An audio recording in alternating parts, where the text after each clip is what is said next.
Helen Stephen was an inspiration to many within the Iona community, within the Society of Friends, and more widely to the global peace movement. A Presbyterian by birth and a Quaker by conviction, Helen was a passionate rock climber, singer of daft songs, and crucially, a peace activist, motivated by faith. She prayed and she acted with equal passion. I'm going to introduce you shortly to three more members of the Iona community as they describe how their faith and life is informed by Scripture. But first, a few words from Helen about reading the Bible in everyday life. Her story, while unique, speaks for many members and associate members of the Iona community who live out their commitment to the rule through taking radical action for justice and peace, whether this be through protesting at Fastlane nuclear base, marching against war, standing on a picket line, or writing to their MP or MSP. Helen was regularly brought in front of criminal courts for breach of the peace and for protesting. All her protests, ironically, were framed around what, to her and to many of us in the Iona community, is the greater breach of peace, writ large on the soil of Scotland by the presence of nuclear weapons on our land. After one particular altercation with the law, Helen was serving a 5-day sentence in the women's prison at Carlton Court in Scotland. This is how she described part of that experience. My crime had been planting potatoes inside the nuclear submarine base at Fastlane on Martin Luther King Day as a symbol of growing food for the world rather than weapons of death. I was sitting in my cell trying to write a piece for the radio on the passage from Luke's Gospel about the good news to the poor, and I was struggling. I was trying to think what kind of good news I could bring to the other women in the prison. All the usual answers sounded like cliches. After a while, I went into the day room, and there I met a woman who was in for the umpteenth time for being drunk and disorderly. Naively, I asked her whether she had thought of joining Alcoholics Anonymous. "Oh yes," she said, "but to do that, you have to want to give up the drink." "And don't you?" I asked. "To do that," she said, "you have to respect yourself. And I don't, and no one else does."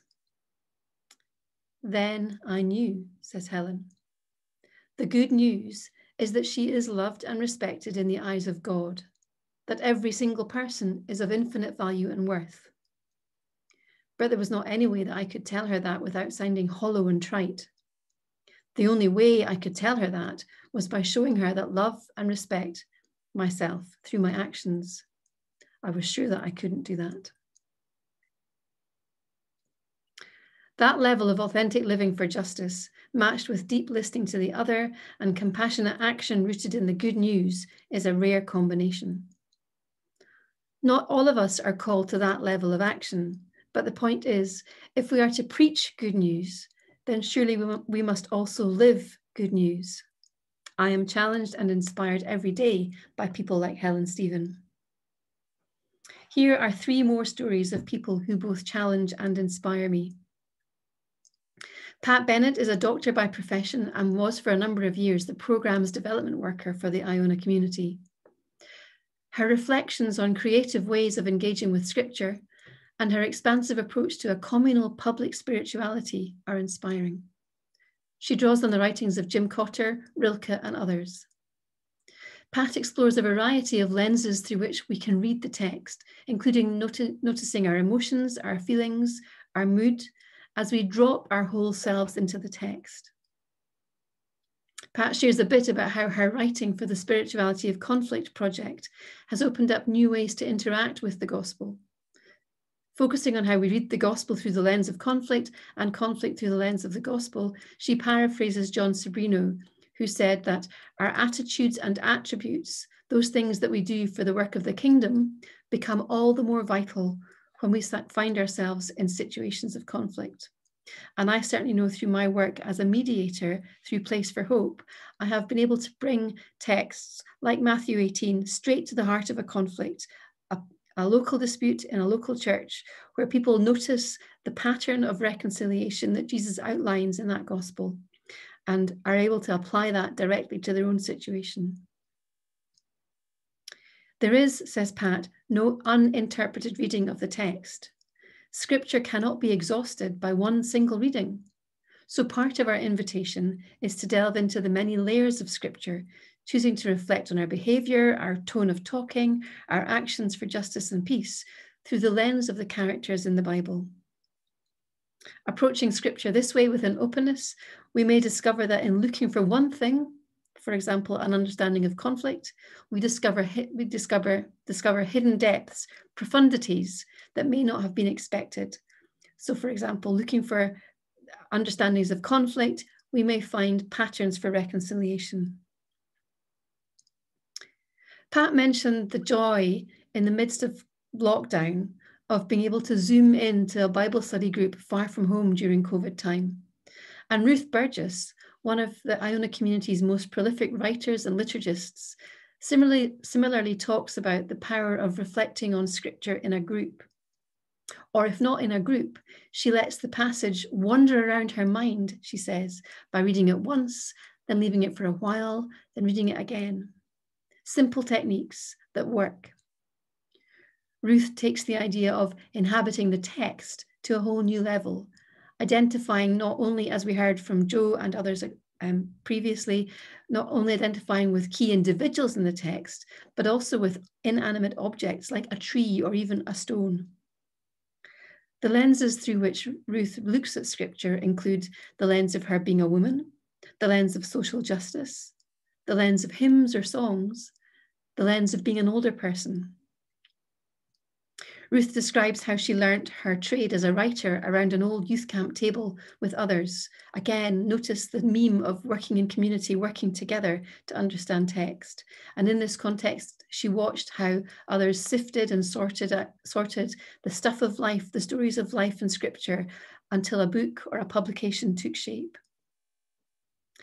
The way Ruth talks about her life as an editor, as a writer, is very much in the spirit of a calling or a vocation to the ministry of writing, of editing, of harvesting new material for the greater glory of God. And the ministry too of encouraging others to find their own voice as inspired by the life of Jesus in Scripture. And then finally, we turn to Martin Scott. As a theological student, Martin brought an intellectual rigour to his biblical study. Learning particularly with folks from Central America and El Salvador, Martin, who's a member of the community and the convener of our council, Martin now approaches the Bible with what he calls an open ear. He's searching, listening out for the undertones, the hidden elements of biblical literature, which mean we must be able to read behind the text. And again, this is a theme that you'll have heard others who you've heard from the Iona community use, that we look behind the text, underneath the text, around the text. And Martin says he brings a hermeneutic of suspicion, or perhaps a hermeneutic, an approach to biblical understanding of curiosity to the text. This approach may not always sit well with those for whom the Bible contains literal truth.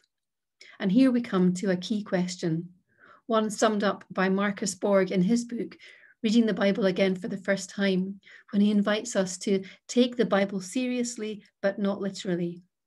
Must we make a choice between one and the other? In all of these conversations, I hope you've noticed a number of threads that hold us together when it comes to how we engage with the Bible.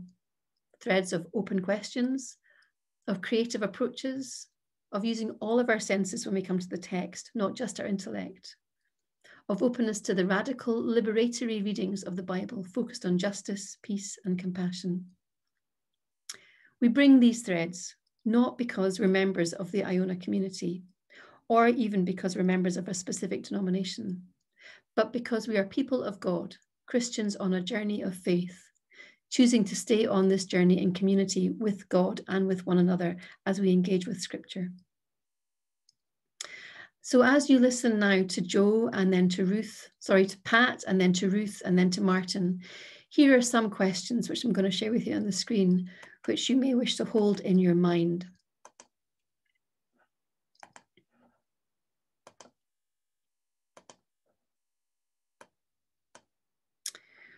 So some questions to ponder, having listened to Pat, Ruth, and Martin. The lectionary is a framework for a lot of people.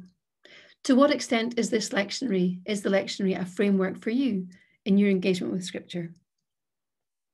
Ruth talks about noticing the gaps, the missing people or the missing angles when we read the Bible. What gaps do you notice as you read Scripture? What hymns or prayers or songs draw you deeper into Scripture, and why? Most of the Iona community members you've heard speak shared a bit about how they were introduced to the Bible as children. How were you introduced to the Bible as a child? What impact has this had on your engagement with Scripture as you've grown? Martin's closing words are, God is not frightened by our questions. Yet we know that many of God's people are afraid to question authority, whether in Scripture or in the church, or indeed in society. What is the key to welcoming rather than fearing questions? And I'm going to leave you with a short list of resources, some of which were mentioned by some of our speakers, and some of which are websites, some of which are links to our own publications, Wild Goose publications, and you may like to come back to this list and explore some of the many sources of literature that are out there as we explore living a countersign, explore how we engage with Scripture. Thank you.